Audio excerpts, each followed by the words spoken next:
NTPC में क्या गलती ना करे। एएलपी टेक्नीशियन का पेपर देने जा रहे हैं तो क्या गलती ना करे। नमस्कार, जय हिंद, जय भारत। आप सबका स्वागत है वन मैथ में। जैसा कि आप सब देख रहे हैं कि जब भी हम पेपर देने जाते हैं, एनटीपीसी का देने जाए, एएलपी का देने जाए, तो उसमें क्या क्या गलती ना करें, कुछ पॉइंट आपको मैं बता दे रहा हूँ। ठीक है, तो पहला नंबर, तो आप सब जिस हिसाब से पेपर देने जाते हैं, जो भी अपना डॉक्यूमेंट्स है, जो भी हमारा एडमिट कार्ड है, सब कुछ ले जाइए। ठीक है, ले जाइए। ये तो कॉमन बात है। बाकी अपना आधार कार्ड ओरिजिनल ले जाइएगा। बाकी लगे या ना लगे अलग बात है, लेकिन आपका ओरिजिनल लेके जाइएगा। और दूसरा नंबर, जब भी एग्जाम में बैठिए आप, पहला नंबर तो पूरा माइंड एकदम फ्रेश होना चाहिए। सुबह सुबह आप सुबह शिफ्ट में हो या शाम शिफ्ट में हो, तो कोशिश करिए उस आज एक आध दिन पहले या किसी से लफड़ा ना करिए या किसी से मारपीट या ऐसा कुछ ना करिए कि आपके दिमाग में कोई प्रकार का तनाव पैदा हो। क्योंकि जब भी तनाव पैदा होगा ना, तो जाहिर सी बात है, जब आप पेपर देने बैठेंगे ना, कुछ बातें याद आने लग जाती है। तो हम क्यों उस बातों को याद करें जिससे हमारा नुकसान हो रहा है। ठीक है, तो आप कोशिश करिए उन सब बातों को याद ना करिए। और नंबर, जब भी आप क्वेश्चन लगाते हैं, जब भी हम क्वेश्चन में बैठते हैं तो लगाते हैं, तब कभी कभार ऐसा होता है ना, आपको अच्छा खासा मैथ आ रहा है, आपको अच्छा खासा रीजनिंग आ रही है, या अच्छा खासा साइंस आ रहा है, जो भी आ रहा है अच्छा खासा आ रहा है आपको। तो कभी कभार होता हर तो आपके साथ नहीं, मेरे साथ भी हुआ है, आपके साथ में, हर लोग के साथ ऐसा होता रहता है। तो क्या होता है उसमें कि कोई प्रश्न नहीं देखा, ठीक है, तो हमने बोला यार ये तो बहुत ही सरल प्रश्न है, रूम पर था तो इसे लगा ले रहा था, अभी और लगा ही नहीं पा रहा हूँ, क्या रीजन है, मैं इसे लगा के ही छोड़ूंगा। क्या करते हैं, उसी में खो जाते हैं, उसे लगाते, एक बार लगाते, दो बार लगाते, तीन बार लगाते हैं, और इसे लगाते लगाते समय बर्बाद कर देते हैं। अब ऐसा नहीं कि एक ही प्रश्न ऐसे ऐसे आते हैं, आपको एक दो या तीन प्रश्न ऐसे आ जाएंगे ना, तो आपको आता हुआ भी नहीं आता। ठीक है, तो आप जब भी एक बार लगाइए, दो बार लगाइए, अगर नहीं आ रहा है आपको, उसको इग्नोर मारिए, उसको छोड़िए, आगे बढ़िए। ठीक है, मेन चीज़ होता है ना इसमें, क्वेश्चन छोड़ना आना चाहिए, ना कि आपको पकड़ना आना चाहिए, ना मुझे आना चाहिए। ऐसे आपको क्वेश्चन छोड़ना चाहिए, छोड़ना आना चाहिए, क्योंकि हमारा जब तक छोड़ेंगे नहीं तब तक मेरा मोह माया जाएगा नहीं। इसलिए जैसे कोई प्रश्न हमारा सरल आता है ना, हम उसमें मोह माया में हम पड़ जाते हैं, ये तो इतना सरल, इसको लगा लेंगे नंबर मिल जाएगा इसे। तो नहीं आता तो आप उसे छोड़िए, आगे बढ़िए। आगे बढ़ते रहेंगे तो देखेंगे ना, उससे भी अच्छे अच्छे क्वेश्चन आपका इंतजार करते रहते हैं, तो उन्हें लगाइए। लगाते लगाते आप आगे बढ़ते हुए पूरा क्वेश्चन टच करिए। ऐसा नहीं है कि आप लगाते चले लगाते चले गए, पता चला 120 क्वेश्चन दे रहा है तो आप 100 में अटक गए, 90 क्वेश्चन दे रहा है तो आप 60 में अटक गए। ऐसा नहीं है, आप क्वेश्चन छोड़ते छोड़ते लगे, नहीं आ रहा छोड़िए, आगे बढ़िए, नहीं आ रहा छोड़िए, आगे बढ़िए। करते करते आप पूरा क्वेश्चन कवर करिए। जब एक बार आप पूरा क्वेश्चन कवर कर लेंगे, इसके बाद क्या होगा, जब आप पर जो टाइम देखेंगे, भाई 15 मिनट बचा है, 20 मिनट बचा है, आधा घंटा बचा है, तो उस हिसाब से आप फिर दोबारा आइए, जो जो क्वेश्चन हमने छोड़ा है उसे रिवाइज करिए। ठीक है, तो इस टाइप का हम लगाते हैं। ठीक है, इस टाइप का हमें हल करना होता है, जिससे हमारा क्वेश्चन भी कवर हो जाता है, हमें नंबर भी ठीक ठाक आ जाते हैं, और फाइल भी कर लेते हैं, और क्वालिफाई भी हो जाते हैं, और सिलेक्शन भी ले लेते हैं। ठीक है, तो यही था, थोड़ा-सा आपको थोड़ा-सा लगा कि आप सबको बता देना चाहिए, तो किस तरह से हम तैयारी जाए पेपर में दौरान, हम क्या-क्या गलतियाँ ना करें। तो फिर चलिए, बाकी आगे की बातें होती रहेगी बीच-बीच वीडियो में। बाकी आज के लिए यही, चलिए इस टाइप के सवाल हम देख लेते हैं कैसे लगाते हैं। जैसा कि आप स्क्रीन पर देख रहे हैं, दिया क्या है, एक दुकानदार 30 रुपये प्रति केजी की दर पर क्या खरीदे गए 30 केजी चावल, फिर 28 रुपये प्रति केजी की दर पर खरीदे गए 40 केजी चावल को वो मिश्रित करता है। मतलब 2 चावल उसने खरीदा, एक उसने 30 रुपये प्रति केजी के हिसाब से 30 किलो चावल खरीदा, और दूसरा उसने 28 रुपये प्रति केजी से 40 किलो चावल खरीदा। फिर दोनों को उसने मिला दिया। ठीक है, और वह इस प्रकार बने पूरे मिश्रण को 28 रुपये प्रति केजी की दर पर बेचता है। मतलब उसने सब कुछ में 30, जब दोनों चावल को उसने मिला दिया तो उसे कितने बेच रहा है, 28 रुपये प्रति केजी की दर पर बेचता है। तो हमें लाभ या हानि बताइए। मैं हमें 2 चावल बने हैं ना, दोनों चावलों को एक चावल मिलाना है हमें। चलिए मतलब पहला वाला, जो पहला कंडीशन वाला चावल में पहले हम पता कर लेते हैं कितना चावल था और कितने रुपये उसमें लगे भाई मुझे चावल खरीदने में ना। पहले कंडीशन क्या हो जाएगा भाई, में टोटल चावल कितना है भाई मेरे, आप बोलेंगे सर जी यहाँ पर 30 केजी मेरा पहला चावल है, यानी 30 केजी लिख लेंगे, ठीक है। फिर बोला है कि कुल पैसा कितना लगा भाई, 30 किलो चावल खरीदने में मेरा कुल पैसा कितना लगा। कुल पैसा लगा कितना लगा भाई मेरे, 30 केजी, 30 रुपये प्रति केजी से 10 से खरीद रहा है, यानी 30 से गुणा का 30 हो जाएगा, बराबर मेरा 900 रुपये, ठीक है। 900 रुपये हो गया, ठीक है। चलिए, और दूसरा कंडीशन क्या बोला है भाई मेरे, दूसरा कंडीशन देख लेते हैं। कुल चावल कितना है मेरा, कुल चावल मेरा कितना है भाई मेरे, तो आप बोलेंगे सर जी ये 40 केजी है, तो हम 40 लिख लेंगे केजी। तो फिर अब भाई जो 40 केजी चावल हमने खरीदा तो कितने रुपए में खरीदा, ये भी हमें याद कर लेना है। तो 40 केजी हमें जो चावल खरीदा था, कुल पैसा कितना लगा भाई मेरे। आप बोलेंगे सर जी अरे 28 रुपये प्रति केजी हिसाब से हो गया मेरा, 28 गुणा का 40 केजी चावल हमने खरीद लिया था, तो ये हो जाएगा मेरा, हो जाएगा 1120, यानी मतलब पहले वाले कंडीशन में हमारा इतना रुपये लगा, दूसरे वाले कंडीशन, पहले वाले कंडीशन में मेरा 900 रुपये लगा और दूसरे वाले कंडीशन में मेरा इतना रुपये लगा, ठीक है, ये रुपये लगा, ठीक है। तो इतना समझ में आ गया। चलिए आगे बढ़ते हैं। फिर चलिए, अब बोला है कि इन दोनों चावल को मिश्रित कर दिया ना, तो एक तीसरा चावल मान लेते हैं, मिश्रित वाला चावल ना, मिश्रण चावल में कुल कितने केजी चावल हुए, कुल चावल हमारा जब मिश्रित हमने कर दिया मिश्रण में, तो हमारा कुल कितने चावल हुए भाई। आप बोलेंगे सर जी ये 30 किलो वाला चावल और ये 30 केजी और ये 40 केजी, दो प्रकार के चावल हमारे हैं ना, पहले मिश्रण में 30 केजी, दूसरे मिश्रण में मेरा 40 केजी, हम जोड़ लेंगे, यानी हो जाएगा मेरा 30 केजी प्लस 40 केजी बराबर मेरा 70 केजी। इतना हो गया, कोई दिक्कत नहीं, कोई दिक्कत, ठीक है। तो फिर बोल रहा है इस प्रकार बने पूरे मिश्रण को 28 रुपये प्रति केजी की दर पर बेचता है। तो हमने इस जो मिश्रण मेरा बना है उसको मैंने कितने रुपए में बेचा, तो आप बोलेंगे भैया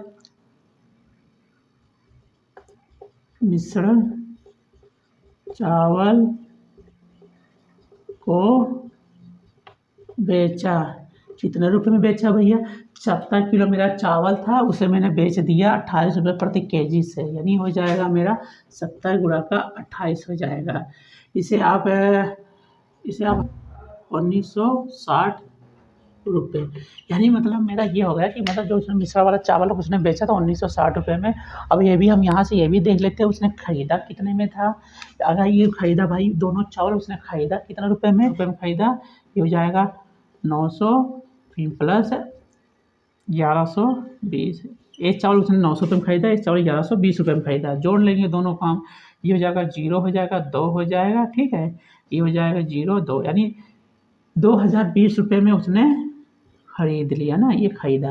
यानी आप अभी बताइए जब मैंने ये वाला बेच दिया, मतलब ख़रीदा वाला कितना है, ख़रीदा चावल कितना था भाई, ख़रीदा उसने कितने में 2020 रुपये में ख़रीद दिया, ठीक है, और बेचा उसने कितने में बेचा, तो उसने बेच दिया भाई मेरे 1960 रुपये में बेच दिया। तो कुल कितने रुपए का घाटा हो रहा है भाई, आप बोलेंगे 60 रुपये का मेरा घाटा हो रहा, कमी हो रही है ना, एक घाटा हो रहा है ना भाई। मैं 2020 रुपये में मैंने ख़रीद लिया, 1960 रुपये में मैंने बेच दिया था, यानी मुझे 60 रुपये का घाटा हो रहा है। तो प्रतिशत हानि बराबर क्या होता है, कुल हानि कितनी है भाई मेरी 60 रुपये, गुणा का 100 कर देंगे, बटा का कितना कर देंगे भाई मेरे, क्रय मूल्य कितना है मेरा खरीदना वाला 2020 रुपये है। अगर इसको हम हल करेंगे ये मेरा आ जाएगा भाई 2.97, इसको अप्रोच मान सकते हैं, इसको अप्रोच मान लेंगे 3% की हानि, यानी हमारा ऑप्शन कौन सा सही हो जाएगा, ऑप्शन मेरा सी सही हो जाएगा। तो आशा करता हूँ आप सबको जरूर समझ में आया होगा। तो देख लेते हैं दूसरा प्रश्न। चलिए दोस्तों इस टाइप का प्रश्न देख लेते हैं, जैसा कि आप स्क्रीन पर देख रहे हैं, ये भी हमारे प्रश्न आ जाते हैं, ये भी थोड़ा सा घुमा के फिरा के थोड़ा सा लेंदी बना देता है, जिससे कि यहाँ पे है तो बहुत सारा लेंदी है ना, इसी वजह से काफ़ी बच्चे इधर उधर करने में शेष क्या बचा क्या नहीं बचा उसमें हम कंफ्यूजन हो जाते हैं। तो चलिए प्रश्न पढ़ लेते हैं, इसमें बोल क्या रहा है, चलिए स्टार्ट करते हैं, ठीक है। क्या है, सुनीता ने खेल की शुरुआत में ना मौजूदा कंचों में से, कंचों मतलब कंचों में से आप बोलेंगे कंच मतलब कंचों में से क्या कौन सा खेला है, मतलब कंचों में से ये होता है, ये आप सब बचपन में जब भी आप एक कंचा खेलते हो ना, ये वाला कंचा है ये वाला, तो वही कंचों में से बोल रहा है। तो बोला मौजूदा कंचों में से 3/5 कंचे जीते, ठीक है, जीत लिया। रवि ने शेष कंचों में से 2/3 कंचे जीते, जबकि सनी ने शेष 60 कंचे जीते। तो सुनीता ने कितने कंचे जीते, सुनीता का हमारा पूछ रहा है। चलिए लेते हैं भाई, मैं सुनीता पहले देख लेते हैं सुनीता ने हमारा कितना कुल जीता था। मान लिया कुल, मान लेते हैं मेरा ना कुल कंचे मेरा के था, ठीक है, के मेरे पूरे कंचे थे, उसमें हमारा सुनीता ने शुरुआती मौजूदा कंचों में से कितने कंचे जीते, 3/5, यानी के का 3/5 उसने जीत लिया। तो अब शेष कितना बचेगा भाई मेरे, शेष कितना बचेगा, के में से हम इतना निकाल देंगे, डाल देंगे, यानी 3/5 हम के निकाल देंगे। तो इसको हम हल कर लेंगे, ये मेरा आ जाएगा 5 करना, 5 के नाम 5 में से 3 जाएगा 2, यानी यह बराबर आ जाएगा 2 के/5, ये मेरा शेष आ जाएगा, ठीक है, ये मेरा शेष आ जाएगा, इतना मेरा बचेगा, ठीक, इतना समझ में आ गया, ठीक है। चलिए इसके बाद क्या बोल रहा है भाई, रवि ने शेष कंचों में से 2/3 कंचे जीते। तो रवि का भी लिख लेते हैं भाई। रवि ने क्या किया, जो शेष कंचे बचे हैं 2/5 बचा है, उसका क्या किया है भाई मेरे, उसका जो है 2/3 कंचे जीते हैं, 2/5 का उसने 2/3 कंचे उसने जीत लिए, बराबर कितना हो जाएगा, 4 के/5 15 हो जाएगा।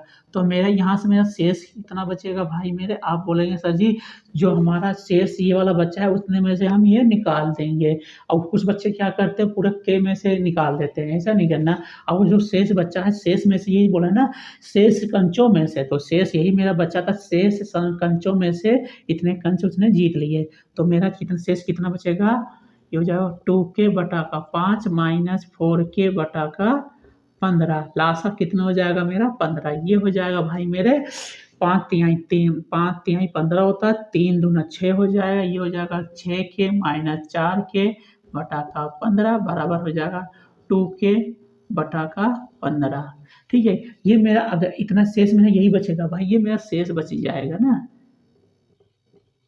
ये मेरा शेष इतना बचेगा, मेरा शेष अगर मैं टोटल कंचों में से पहले इतने इसने सुनीता ने जीते तो इतना शेष बचा, और जब रवि ने जीते तो मेरा इतना शेष बचा। तो बोल क्या रहा है अब, जबकि सनी ने शेष 60 कंचे जीते, शेष 60 कंचे, हमारा जो ये बच्चा है ना, ये पूरा सनी ने हमारा जीत लिया ना, नहीं सनी ने शेष कंचों को जीता ना भाई, शेष कंचों को उसने जीत लिया।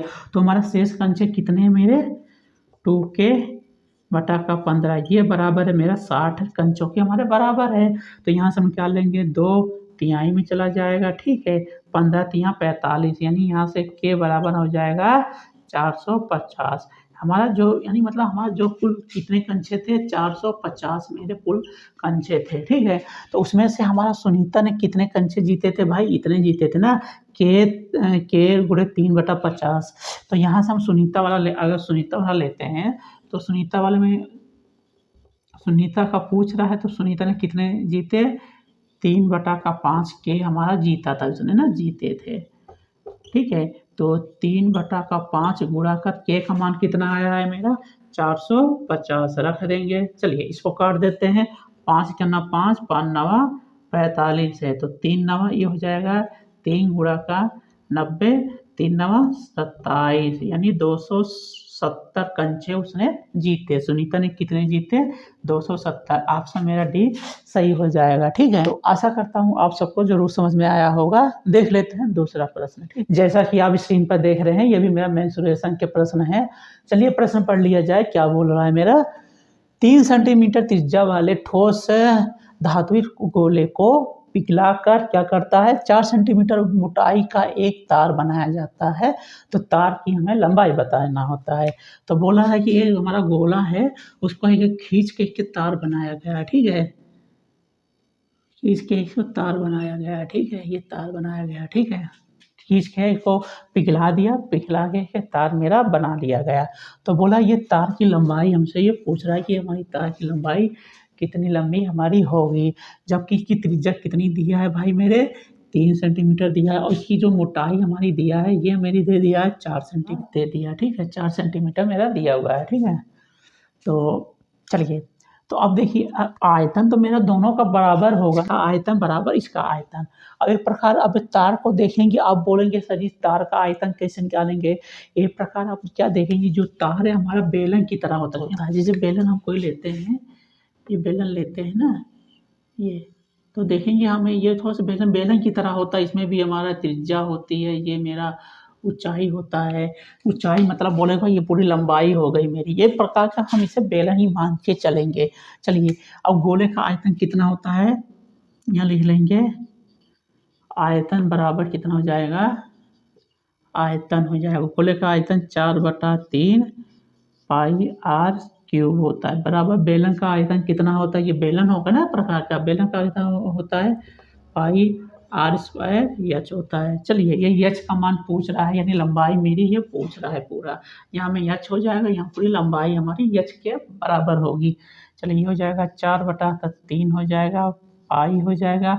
आर बराबर हमारा 3 दिया है तो 3 का गुणा हम 3 बार करेंगे, 3 गुणे 3 गुणे 3 हो जाएगा, अब ये पाई हो जाएगा। यहाँ से हमारा आर कितना होगा भाई, पूरी लंबाई मेरी पूरे तो व्यास है और मेरा 4 है तो त्रिज्या मेरी आधी हो जाएगी। मतलब ये बोला ये जो कि मोटाई है पूरी की 4 है तो त्रिज्या मेरी कितनी हो जाएगी, 2 हो जाएगी। तो ये हो जाएगा मेरा 2 गुणा 2 गुणा का एच मुझसे पूछ रहा है, लंबाई मुझसे पूछ रहा है। चलिए, 3 से 3 काट देंगे, पाई से पाई काट देंगे, 2 दूना 4 हो जाएगा, 4 से 4 काट देंगे, 3 त्रिका 9, यानी एच बराबर मेरा 9 सेंटीमीटर हो जाएगा। मतलब ऑप्शन मेरा डी सही हो जाएगा।